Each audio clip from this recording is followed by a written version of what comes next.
تمام تعریفیں اللہ تعالیٰ جل مجدہ الکریم کے لیے، درود و سلام نبی کرم نور مجسم شفیع معظم احمد مجتبیٰ جناب حضرت محمد مصطفیٰ صلی اللہ تعالیٰ علیہ وسلم کی ذات والا صفات کے لیے حمد و صلوات کے بعد،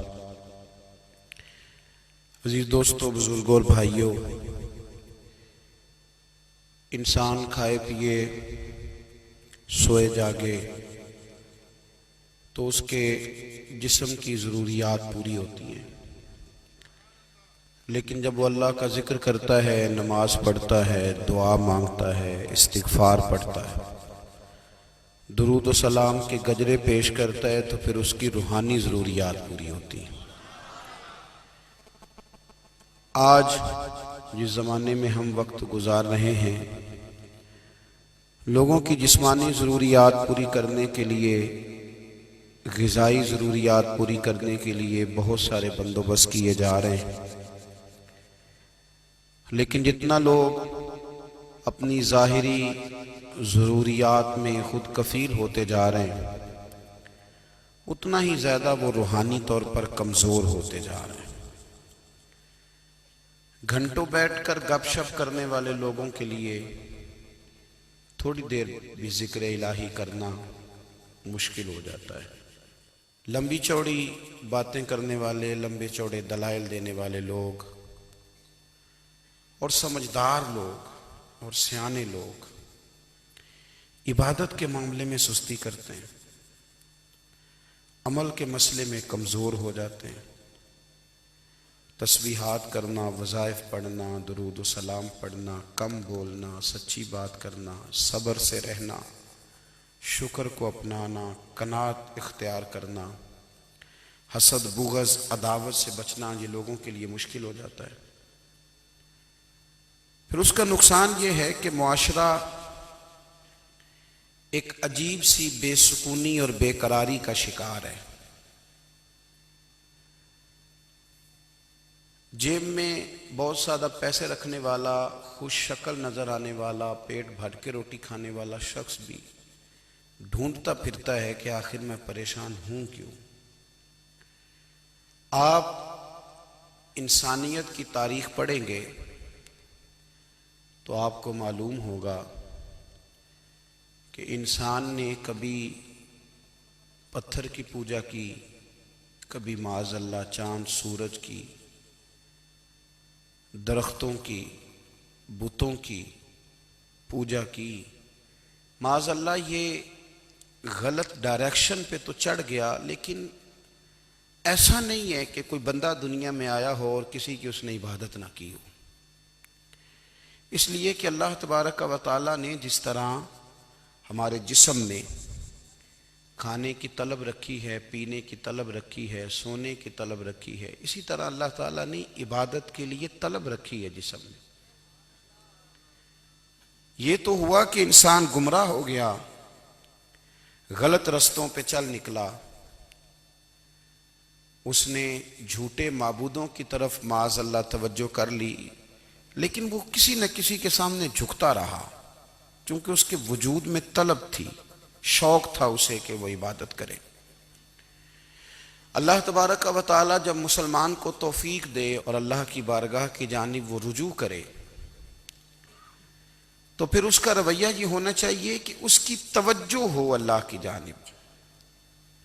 ہمارے ہاں تسبیحات پڑھ لی جاتی ہیں اگر کبھی موقع ملے، لیکن وہ خاص انہماک، وہ خاص شوق، وہ خاص ذوق اللہ تبارک و تعالیٰ کی عبادت کا، ایک ہوتا ہے نماز پڑھنا، ایک ہوتا ہے اہتمام کے ساتھ نماز پڑھنا، یعنی ذرا وقت پہ اٹھنا، ذرا صحیح کر کے وضو کرنا، ذرا شوق سے مصلی بچھانا۔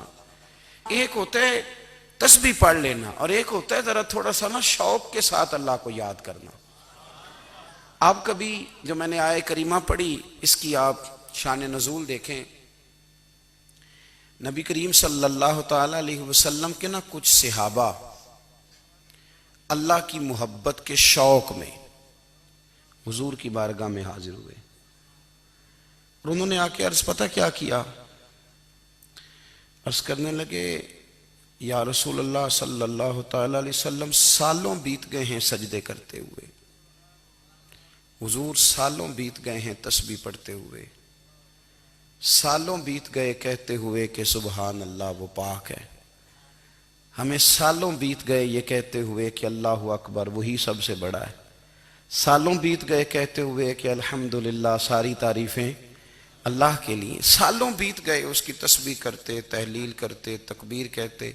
حضور اب نہ ہمارا اپنے رب سے ملنے کو جی چاہتا ہے، کبھی اے حقیقت منتظر نظر آ نہ لباس مجاز میں، لاکھوں سجدے تڑپ رہے ہیں میری جبین نیاز میں۔ اور اقبال کہنے لگے کہ تیرے عشق کی انتہا چاہتا ہوں، تو میری سادگی دیکھ کیا چاہتا ہوں، میرا ذرا سا تو دل ہے مگر شوق اتنا، میں وہی لن ترانی سنا چاہتا ہوں۔ میرا بھی دل کرتا ہے کہ اللہ میں تجھے کہوں میں تجھے دیکھنا چاہتا ہوں، جس طرح حضرت موسیٰ کلیم علیہ السلام نے کہا تھا، اور تو مجھے کہے کہ لن ترانی تو نہیں دیکھ سکتا، ذرا سا تو دل ہے مگر شوق اتنا، میں بھی وہی لن ترانی سنا چاہتا ہوں۔ پھر کہنے لگے بھری بزم میں راز کی بات کہہ دی، بڑا بے ادب ہوں سزا چاہتا ہوں۔ دیکھو سب لوگوں کے بیچ ہی میں نے یہ کہہ دیا۔ میرے عزیز صحابہ نا شوق میں، کتنے سارے لوگ ہیں آپ، کتنی ماشاءاللہ بڑی تعداد میں آپ آئیں، ہم بھی کبھی اس شوق میں گئے ہیں کہ ہمارے رب کو دیکھنے کو دل چاہتا ہے، ہمارا جی چاہے وہ کبھی ہمیں ملے، ہم کبھی اس کی زیارت کریں، اس کی بارگاہ کرم میں ہم حاضر ہوں۔ صحابہ نے عرض کیا یا رسول اللہ صلی اللہ تعالی وسلم ہمارا رب کہاں ہے؟ ہمارا نا اپنے رب کو دیکھنے کو جی چاہتا ہے۔ جب صحابہ نے یہ عرض کیا تو اللہ نے قرآن مجید نازل کیا، فرمایا وَإِذَا سَأَلَكَ عِبَادِي أَنِّي فَإِنِّي قَرِيبٌ، محبوب جب میرے بندے آپ کی بارگاہ میں آ کے میرے بارے میں پوچھیں نا تو ان سے کہہ دینا میں ان کے قریب ہی ہوں، قریب ہی ہوں۔ دلیل کیا ہے؟ بھائی اذا دان، یہ جب بھی مجھ سے دعا مانگیں گے میں ان کی دعاؤں کو قبول فرماؤں گا، میں ان کے قریب ہوں، میں ان کے قریب ہوں، یہ جب بھی دعا مانگیں گے نا میں قبول کروں گا، میں ان کے قریب ہوں۔ اللہ تبارک و تعالیٰ کے بندے اللہ سے محبت کرتے، رب کی بارگاہ میں جھکتے، اس کو اپنے دکھ سناتے، اس کے پیارے محبوب صلی اللہ تعالیٰ علیہ وسلم کا وسیلہ لے کے اس کے حضور حاضر ہو جاتے، پیشانیاں سجدوں سے روشن ہوتی۔ ہم نا ہر چیز کے لیے وقت نکالتے ہیں، ہر چیز کے لیے، لیکن عبادت کے لیے وقت نہیں نکالتے۔ ہر شے آباد ہے، ہر شے، ہماری فیس بک بھی آباد ہے، واٹس ایپ بھی آباد ہے، ہمارے ٹویٹر بھی آباد ہیں، ہماری ہر چیز آباد ہے، سب سے کم آباد ہمارا مصلی رہ گیا ہے، سب سے کم۔ وہ لوگ اب ڈھونڈنے سے ملتے ہیں جن کی بغل میں مصلی ہوتا تھا۔ میرے بھائی آپ کتنا کو دنیا کے پیچھے بھاگو گے تھکا دے گی، کتنا دولت کے پیچھے بھاگو گے تھکا دے گی۔ آپ جب اپنی زندگی میں جمع تفریق کرو گے نا تو مرتے وقت احساس ہوگا کہ سارا کچھ تو لوگوں کے لیے کیا، اپنے لیے تو کر ہی کچھ نہیں سکے۔ اور ہم عبادت کے معاملے میں بہانے بازی بھی کرتے ہیں، ہم کہتے ہیں اوہو رزق کمانا بھی تو عبادت ہی ہے نا، تو میں حلال روزی کے لیے جا رہا ہوں یہ بھی تو عبادت ہے نا۔ میری طرح کے لوگ کہہ دیتے ہیں کہ میں سویرے اٹھ کے مدرسے میں کچھ اسباق دیکھتا ہوں تو یہ بھی تو عبادت ہے، میں بیان کرنے کے لیے مطالعہ کرتا ہوں تو یہ بھی تو عبادت ہے نا، اتنے لمبے سفر کر کے ملک میں دنیا میں گھومتا ہوں تو یہ بھی تو میں عبادت ہی کر رہا ہوں۔ اب اسپیشل نفلوں کے لیے وقت کس طرح نکلے، اسپیشل کر کے تسبیح میں کیسے چلاؤں، میں سارا کچھ ہم بہانے بنا لیتے ہیں نا۔ میرا سوال یہ ہے کہ یہ ساری باتیں صحابہ کو، نبی کریم کو، دیگر لوگوں کو بھی تو پتہ تھی نا، لیکن آپ غور تو کریں 23 سال حضور کو وقت ملا، مختصر وقت ظاہراً تبلیغ کرنے کے لیے، پوری دنیا میں دین بھی پھیلانا ہے۔ گھر میں 11 ازواج ہے، 4 بیٹیاں ہیں، ان کی اولادیں، سارے کام کاج بھی دیکھنے ہیں، لیکن سیدہ طیبہ طاہرہ حضرت عائشہ صدیقہ رضی اللہ تعالیٰ عنہ فرماتی ہیں سارا دن تبلیغ کرتے، ہر غلام کے دکھ سنتے، گھر میں آتے تو اپنے گھر والوں کا خیال کرتے، کام میں ہمارا ہاتھ بٹاتے. قربان جاؤں، کہتی ہیں زمانہ سارا سو جاتا لیکن آمنہ کے لال مصلی بچھا لیتے.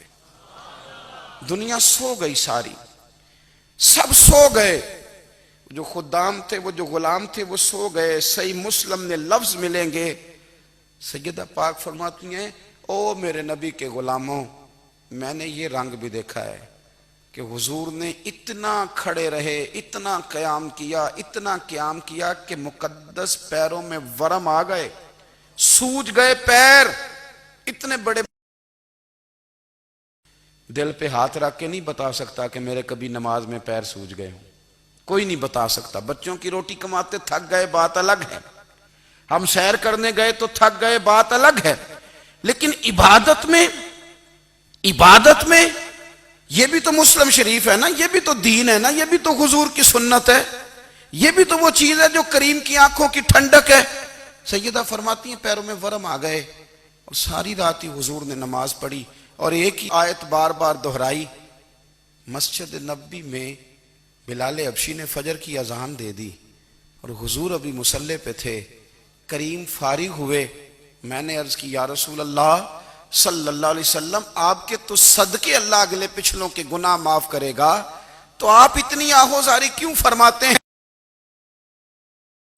آپ تو شفیع ہیں، آپ تو انبیاء کے امام ہیں.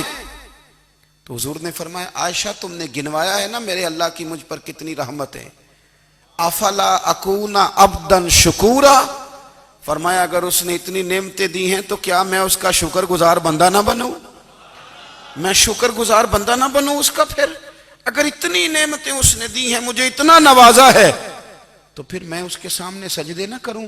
او میرے بھائی، بڑے قابل فخر لوگ ہیں ہم کہ ہم نبی پاک کے غلام ہیں. ہم قابل فخر ہیں کہ نبی کریم کے غلام ہیں. کیا کبھی اس غلامی کے شکرانے میں بھی 2 نفل پڑھے کہ یا اللہ تیرا شکر ہے تو نے ہمیں حضور کا غلام بنایا ہے؟ یاد رکھیں کہ اپنی روحانی زندگی کو آباد کریں، استغفار پڑھیں، تسبیحات کریں. حضرت عبداللہ ابن عمر رضی اللہ تعالیٰ عنہ حضرت عمر کے صاحبزادے، مکہ مکرمہ میں ان کی قبر ہے. میں نے جب انہیں پڑھا تو مجھے ان سے بڑا پیار ہو گیا، لیکن آپ کو پتہ ہے وہاں جا کے کسی شخص کا مزار تلاش کرنا یا پوچھنا ایک مشکل کام ہوتا ہے. تو ایک دفعہ میں مکہ شریف میں حاضر تھا تو ایک گاڑی والا ڈرائیور مجھے کہنے لگا کہ مولانا میں آپ کو جانتا ہوں، مجھے آپ سے محبت ہے، ایک بات بتاؤں آپ کو؟ میں نے کہا بتاؤ. کہنے لگے حضرت عبداللہ ابن عمر کی قبر دیکھنی ہے. میں نے کہا یہ تو نہیں کہہ رہا، یہ کسی نے بندوبست کرایا ہے، یہ اللہ نے تیرے دل میں بات ڈالی ہے، یہ ہو گیا تو لے چل مجھے. حضرت عبداللہ ابن عمر کو نبی پاک نے فرمایا تھا راجل صالح، یہ نیک بندہ ہے، یہ متقی آدمی. حضرت عبداللہ ابن عمر رضی اللہ تعالیٰ عنہ سیدنا فاروق اعظم رضی اللہ تعالیٰ عنہ کے صاحبزادے ہیں اور ان کی ہمشیرہ سیدہ حفصہ رضی اللہ تعالیٰ عنہ حضور کی زوجہ محترمہ. ایک دن اپنی ہمشیرہ سے کہنے لگے کہ نبی کریم صلی اللہ تعالیٰ علیہ وسلم گھر میں آئے نا، اور اگر حضور غم امت میں پریشان نہ ہوں، طبیعت کو حشاش بشاش دیکھو، تو ذرا پوچھنا تو صحیح حضور کا میرے بارے میں کیا خیال ہے، پوچھنا تو صحیح کہ کریم کی بارگاہ میں میرا کیا مقام ہے، میرے بارے میں حضور کیا فرماتے ہیں. اب بہن کو کام بتائے اور بتائے بھی بھائی، اور پھر بہن وہ کام نہ کرے، یہ تاریخ میں ہوتا نہیں. حضرت عمر فاروق رضی اللہ تعالیٰ عنہ کی صاحبزادی ام المومنین رضی اللہ تعالیٰ عنہ فرماتی ہیں کہ میں تو بس منتظر تھی. انہوں نے تو کہا تھا نا کہ اگر تم حشاش بشاش دیکھو تو بات کرنا، لیکن حضور تشریف لائے، میری باری تھی، میرے گھر تشریف لائے، کھانا پیش کیا تو فوراً میں نے عرض کی حضور ایک بات پوچھنی تھی. تو حضور نے فرمایا پوچھئے. میں نے عرض کی حضور میرے بھائی عبداللہ ابن عمر کے بارے میں آپ کا کیا خیال ہے؟ نوجوانوں میری بات پہ غور کرنا، میرے بھائی کے بارے میں آپ کا کیا خیال ہے؟ تو نبی کریم صلی اللہ تعالیٰ علیہ وآلہ وسلم نے میری طرف دیکھا اور پھر حضور زیر لب تھوڑا مسکرائے. اور بریلی کے امام کہتے ہیں کہ حضور مسکرا دیتے تھے نا تو جو بڑا دکھی ہوتا تھا وہ بھی ہنس پڑتا تھا. اب سوال پیدا ہوتا تھا کہ پھر تو اس مسکراہٹ کے لیے انتظار کرنا پڑتا ہوگا کئی کئی مہینے کہ حضور مسکرائیں تو رونے والے ہنسیں، تو اعلیٰ حضرت فرماتے ہیں نہیں، انتظار نہیں کرنا پڑتا، یہ مسکراتے رہنا تو حضور کی عادت ہے۔ جس کی تسکین سے روتے ہوئے ہنس پڑے اس تبسم کی عادت پہ لاکھوں سلام۔ یعنی یہ تو عادت ہے حضور کی مسکراتے رہنا، اس کے لیے انتظار نہیں کرنا پڑتا۔ بھائیو آپ خیال رکھیں گے، غور کریں گے، حضرت عبداللہ ابن عمر رضی اللہ تعالیٰ عنہ کے بارے میں پوچھا تو سیدہ فرماتی ہیں کہ نبی کریم صلی اللہ تعالیٰ علیہ وسلم نہ زیر لب مسکرائے اور فرمایا حفصہ تیرا بھائی ہے تو اچھا، لیکن میں نے سنا ہے کہ عشاء کی نماز پڑھتا ہے تو فجر تک سویا ہی رہتا ہے۔ او نوجوانوں، 10 بجے تک سونے کی بات نہیں ہوئی، 9 بجے تک سونے کی بات نہیں ہوئی، 11 بجے اٹھنے کی بات نہیں۔ حضور فرمانے لگے میں نے سنا ہے کہ عشاء کی نماز پڑھ کے سو جاتا ہے اور فجر تک سویا ہی رہتا ہے، اسے چاہیے کہ تہجد کے وقت اٹھا کرے، اللہ کی بارگاہ میں حاضر ہوا کرے، آہوزاری کرے، سجدے کرے، عبادت کرے۔ اٹھتا ہے اور فجر میں جا کے اٹھتا ہے۔ حضرت جناب حفصہ رضی اللہ تعالیٰ عنہ کہتی ہے میں نے جناب عبداللہ ابن عمر کو پیغام دیا اور میں نے کہا میرے جوان بھائی سن، نبی پاک نے فرمایا ہے تو اچھا پر تہجد میں نہیں اٹھتا، نفل نہیں پڑھتا۔ او میری ملت کے جوانوں، مزہ نہیں آ جاتا جب ساری دنیا سوئی ہو، ساری دنیا، اور بستر بھی گرم ہو اور نیند بھی پورا غلبہ کر رہی ہو، اور اچانک گھنٹی بجے دماغ میں، آنکھ کھلے، گھڑی پہ نظر پڑے، 3:30 4 بجے کا پیغام گھڑی بتائے، اور کوئی چڑھتی جوانی والا اٹھ کے وضو کرے، اور جب وہ مصلی کھول کے بچھائے تو مدینے والے محبوب کہتے ہیں کہ ہر نماز پہ رب ثواب دیتا ہے، اور جو اٹھ کے تہجد کی نماز پڑھے اسے دیکھ کے تو رب مسکراتا ہے، جو اس کی شان کے لائق ہے، جو اس کی شان کے لائق، وہ مسکراتا ہے، خوش ہوتا ہے کہ میرا بندہ تہجد میں اٹھ گیا، وہ مسکراتا ہے۔ کاش ہماری صبحیں کبھی اپنے مالک کے نام ہو جائیں، کاش کے صبح۔ حضرت ابو الحسن رحمۃ اللہ تعالیٰ علیہ حضرت معاذ ابن جبل رضی اللہ تعالیٰ عنہ کے پاس بیٹھا کرتے تھے، فرماتے ہیں ان سے جو پیار بڑھا تو پھر میرا مصلی سے بھی بڑھ گیا۔ تابعی ہیں، فرماتے ہیں صحابی رسول سے محبت ہوئی تو ذکر سے بھی ہو گئی، پھر درود شریف سے بھی ہو گئی، محبت ان سے بڑھی تو پھر اللہ نے مسجد کا پیار بھی بڑھا دیا۔ آپ فرماتے ہیں کہ میری ہر وقت بھی یہ چاہتی تھی کہ بس اللہ اللہ کروں، بس اللہ اللہ کروں، بس نہ میں ذرا تھوڑی جان چھڑاؤں لوگوں سے، کوئی 10 منٹ ملے تو میں کچھ 4 نفل پڑھ لوں، میں تھوڑا سا نہ بچوں لوگوں سے، اور مجھے تسبیح ملے تو میں نہ کچھ 400-500 دفعہ استغفار پڑھوں، سبحان اللہ، الحمدللہ، اللہ اکبر، لا حول ولا قوت الا باللہ، میں نہ تسبیحات پڑھوں۔ فرماتے ہیں کہ بچے تھے گھر میں 6-7، غربت تھی، کام ملتا کوئی نہیں تھا، اور میں کام چور نہیں تھا، کام ڈھونڈتا تھا، پر اللہ کی قدرت کے کام نہیں ملتا تھا۔ فرماتے ہیں کہ میں نے ایک دن اپنی اہلیہ سے کہا کہ آج میں پھر جاتا ہوں کام ڈھونڈنے، تو میری بیوی بڑی فرما بردار تھی، پر اس دن نہ غربت کے ہاتھوں تنگ آ کے کہنے لگی آج نانا کوئی تو چیز لے کے آیا، تو مجھ سے بچوں کی بھوک نہیں دیکھی جاتی، یہ سب روگاں دا روگ محمد جس دا نام غریبی، کنڈ بلا کے لنگ جاندے نہیں دوست یار قریبی، آج نہ کچھ لے کے آیا تو میں بچے لے کے چلی جاؤں گی۔ شیخ فرماتے ہیں کہ میں بڑا پریشان گھر سے نکلا، پر میں نے صبح سے لے کے زور تک کام ڈھونڈا، کام ملا کوئی نہیں، تو میرے دل میں خیال آیا چلو کام نہیں ملتا تو اللہ اللہ تو کرے نا، چلو بندوں کی مزدوری نہیں ملتی تو رب کریم کی عبادت ہی کرتے ہیں۔ فرماتے ہیں کہ میں نے نا فرات کے پانی سے وضو کیا، نہر کے، شدید دھوپ تھی، ساتھ ریت تھی اور ریت تپ رہی تھی، میں نے اپنا رومال وہیں مصلی کے طور پر بچھا لیا، اور فرماتے ہیں کہ زور سے لے کر عصر تک نماز پڑھی، دھوپ بھی پورے زور پہ، پر میرے سجدے کا ذوق بھی پورے زور پہ۔ فرماتے ہیں سورج بھی چمک رہا ہے اور رب کی عبادت کا ذوق بھی پورے زور پہ، میں سجدہ کروں تو پھر میرا اٹھانے کو جی نہ چاہے، میرے استاد لکھا کرتے تھے، یہ ان کا شعر ہے، وہ کہا کرتے تھے مجھے سوز دے، مجھے ساز دے، اور مجھے نیم شب کا نیاز دے، دم سجدہ خود کو میں توڑ دوں، مجھے ایسا ذوق نماز دے۔ اور میں تیری بہار کا پھول ہوں، میں کھلا بھی ہوں تو تیرے لیے، مجھے میری شاخ سے توڑ لے، مجھے اپنی زلف کا ناز دے۔ بھائی فرماتے ہیں کہ عصر تک میں نے نفل پڑھے، دل ڈھلنے لگا، عصر کی نماز پڑھی اور میں وہاں سے چلا۔ اب میں جب نکلنے لگا تو دل میں خیال آیا کہ چھوٹی چھوٹی دیواریں ہیں گھر کی، بغیر کچھ لیے جاؤں گا تو بیوی دور سے دیکھے گی تو شور کرے گی کہ پھر خالی ہاتھ آ گیا ہے۔ کہتے میں نے اپنے اسی رومال میں جس پہ میں نے نماز پڑھی تھی نا، رومال میں کی آخی دے پنجابی صافہ کہتے ہیں، اسی میں نا میں نے کچھ ریت بھر لی کہ وہ دور سے دیکھے گی تو سمجھے گی کچھ لے کے آیا ہے، چلو جا کے اسے بتا دوں گا کہ آج پھر مزدوری نہیں ملی۔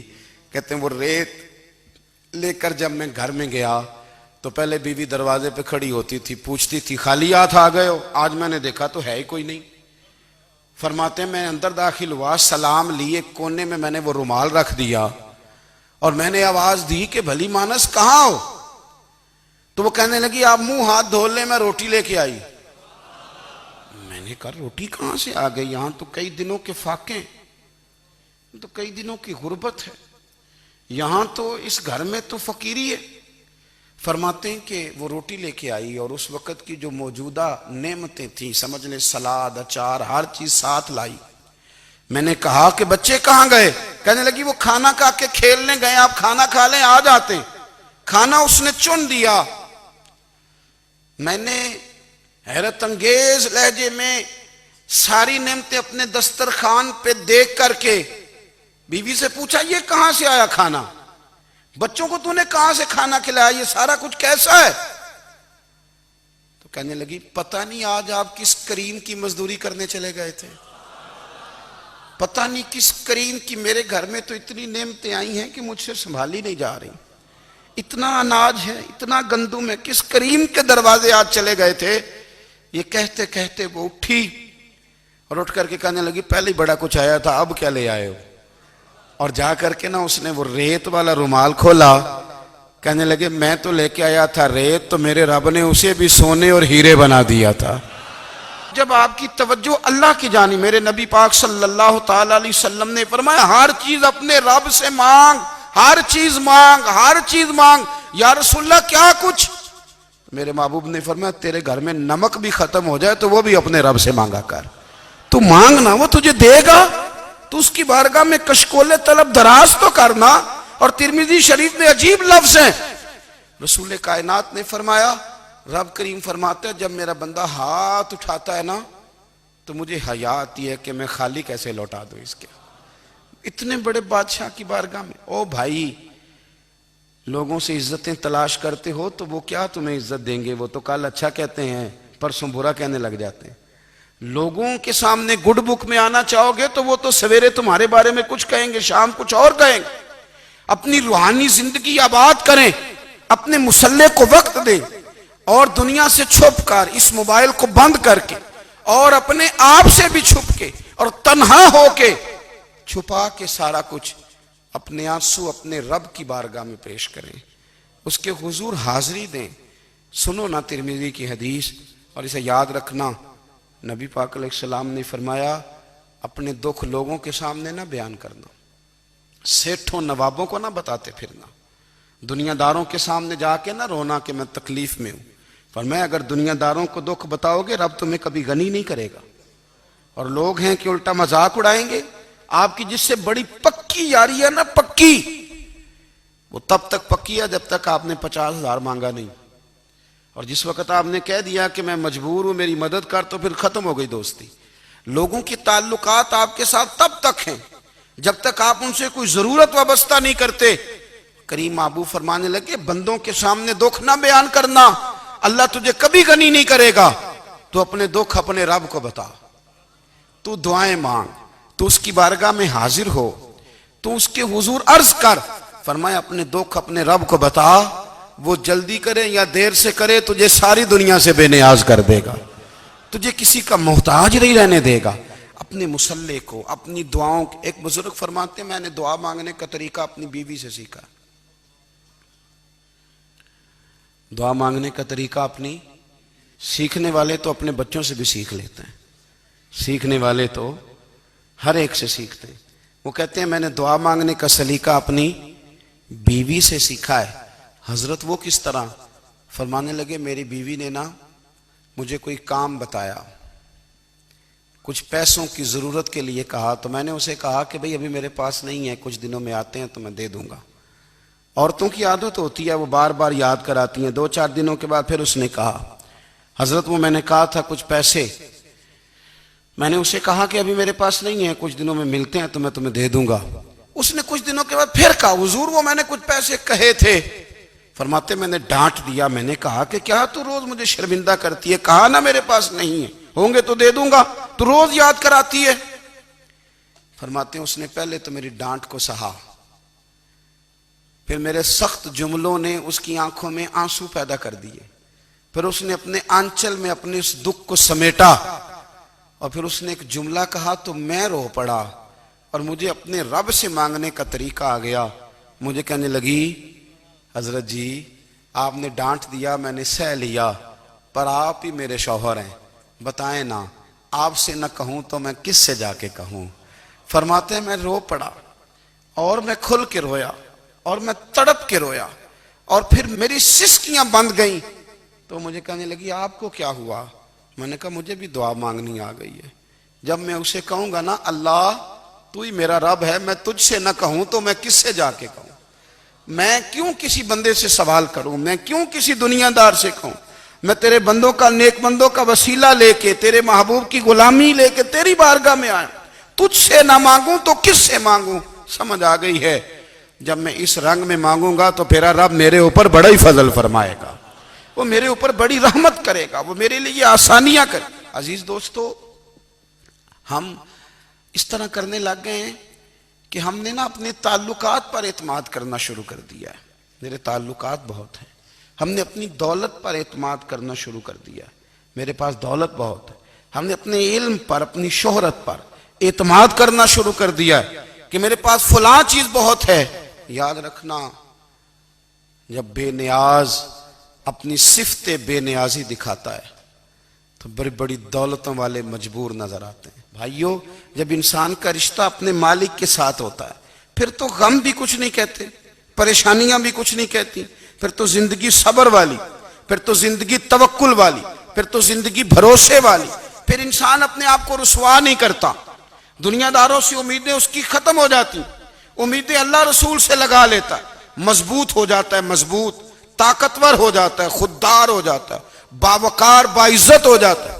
حضرت بہلول دانا رحمت اللہ علیہ بیٹھے تھے تو ہارون رشید حج کر کے آ رہا تھا، تو رستے میں حضرت شیخ سے ملاقات ہو گئی تو السلام علیکم کے بعد کہنے لگا حضور کوئی حکم ہو تو بتائیے گا.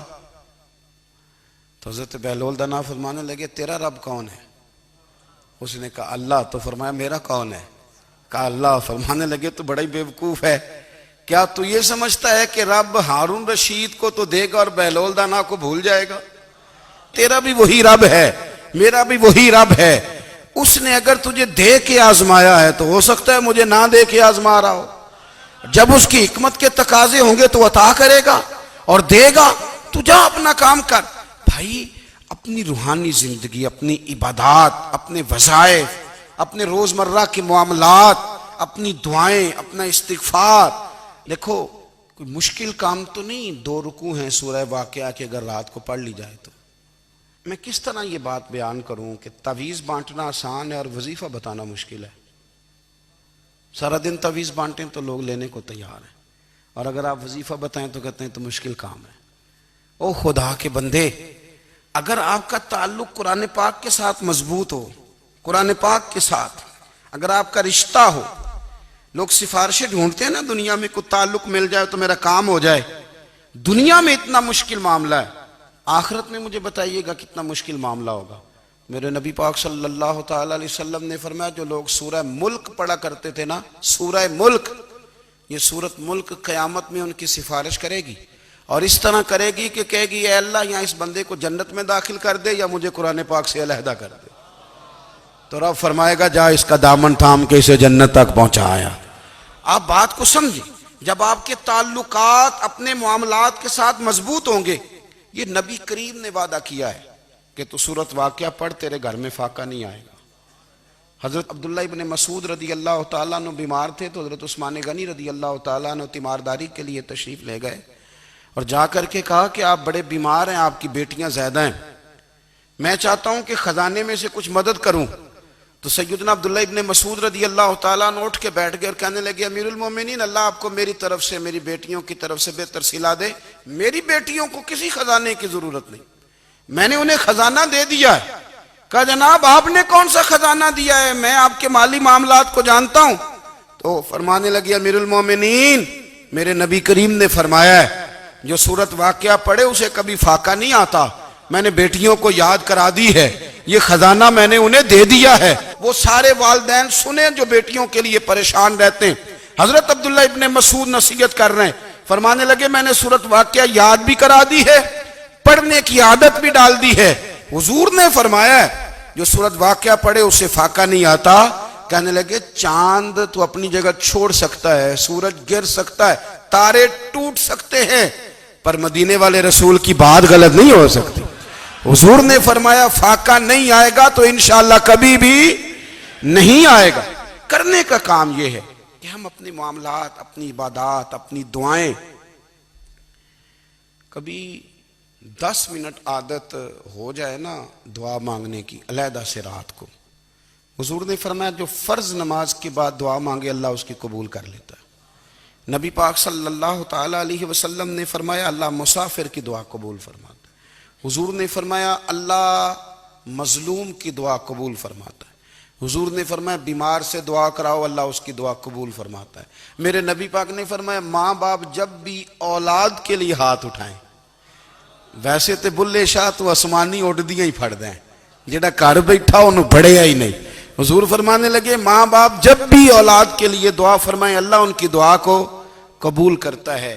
آپ اپنا تعلق بنائیں، دعا کے ساتھ، عبادت کے ساتھ، مصلی کے ساتھ رشتہ بنائیں، استغفار پڑھیں۔